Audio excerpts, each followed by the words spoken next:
I've heard it said that modern problems require modern solutions. I don't know that that's always true. How do you define a problem as modern? And at the same time, how can you know that the solution is modern as well? And just because it's modern, does that make it effective? Maybe it's just new, and being new, maybe it's actually not very well practiced, very well developed or thought out. This can be a huge problem in the realm of healing. And so I've been thinking about what makes effective healing practices. To me, there's an ancient nature to emotions that must be honored. The animal kingdom, insects, some even argue plants have feelings. I would say even some of the bacteria, they experience emotions of a sort. And so fear is an example. And so all the way throughout the entire spectrum of life, emotions have existed for millions of years. To think that we can find a modern solution to this millions of year old problem of negative emotions might be hubristic. I actually think that humans found a solution to some of the emotional problems. The problems of fear and pain, worry. Growing in tribes, humans would hunt, and going out and hunting and finding their prey and having a successful catch and bringing it back and the wonderful feelings associated with all of that. And I mean, contrast that to failing to find a catch and not being able to feed your family. And suddenly the children are starving and they're crying and you can see the pain in their eyes, and you know that it's your responsibility entirely on your shoulders as a man, and you failed, and you know that you risk going out and failing again. So what's the hope there? The hope is that around the campfire, maybe it's time to tell the story of the successful hunt. Because the feelings of that successful hunt, when you're telling that story, you embody the story, and the feelings actually become alive while you tell the story to your family around the campfire. And so you're sharing that as you were chasing down this beast, you cornered him and you threw the spear, and it was a perfect shot, and you hit him right in the head where you needed to hit him, and you took the meat and you were able to bring it back home, and everybody rejoiced, and we danced, and we had a wonderful time. The men and the women, and we bore the children, and now we're telling the children the stories of our grand hunt. I think what this does is offer healing. And it's the healing through the embodiment of the emotions of the story. I think a lot of people are turning to stories for healing lately.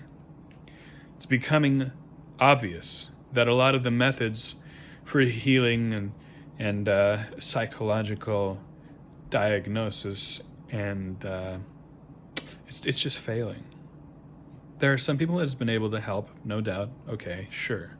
Some people have some issues with their thinking that can be helped. I mean, I think that therapy and psychology should be reserved for people who have conditions that can't be solved by stories. I mean, psychosis, essentially.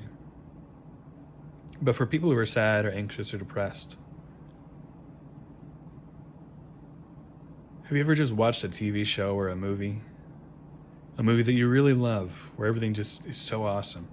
And the hero is just so strong and valiant and courageous, and even though the villain is big and scary and terrible and strong, and the hero somehow prevails and the world rejoices, and you're sitting there cheering them on, and you can feel this sort of lifted up and elevated state in your heart, and you feel like you could approach the world and be that hero as well.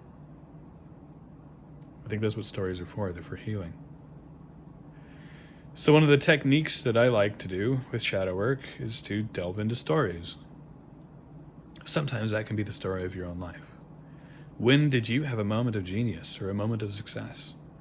Can you learn to tell that story? Can you write that story down? Can you make it something that you can rehearse and tell to other people and learn how to tell it in a way that inspires?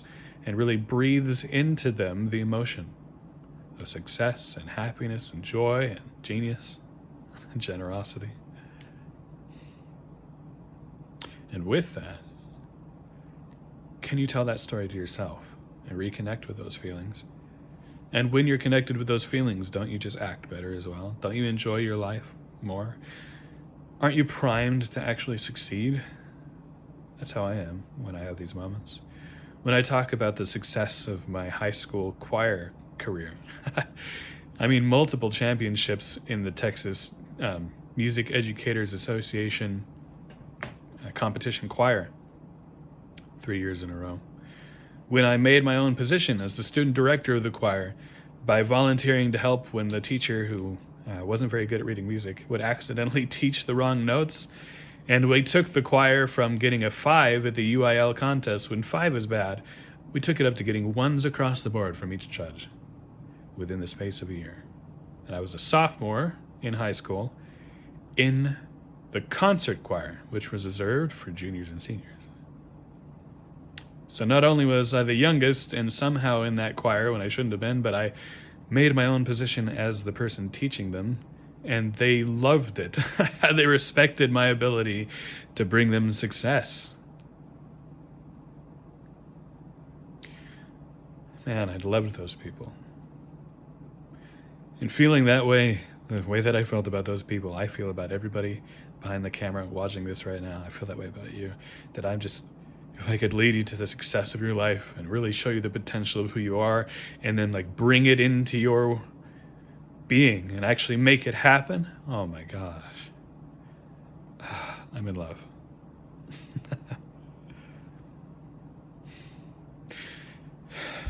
Man, it feels good.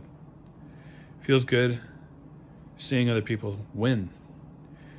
It gives me stories to tell of people winning, and when I can connect with that, it makes life look really, really good. And there are stories too of how life is painful and life is sad and it's horrific, terrifying.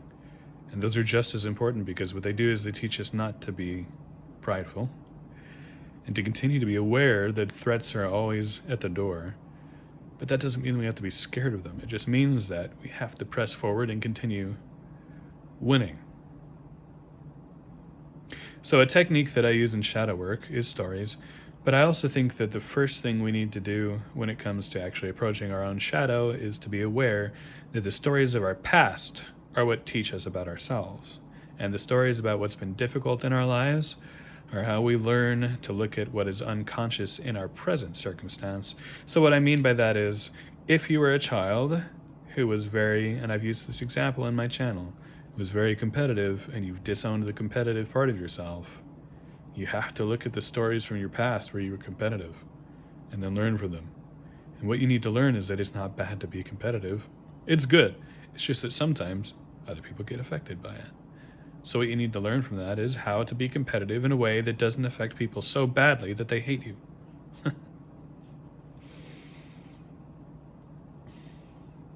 So step 1, stories. Step 2, learn from the stories. Step 3, choose to take the lesson from the story and apply it to your life. Become the person who's comfortable, for example, with being competitive. Integrate that into your life somehow. Be an ardent supporter of your local debate team. Join the debate team. Win on the debate team. Join a sports team. Just like dominate on the football field or play basketball. Do something competitive. Give yourself a vehicle through which you can experience the emotion that you had previously disowned. That's another technique. I hope that this video is helpful. I know it's getting up to 10 minutes now. I think that the modern problems, modern solutions, there's an ancient wisdom to humanity and the ancient wisdom in stories. And if we can just apply that to our lives, look at the stories of our lives and see what lessons are embedded in them, we're all the better for it.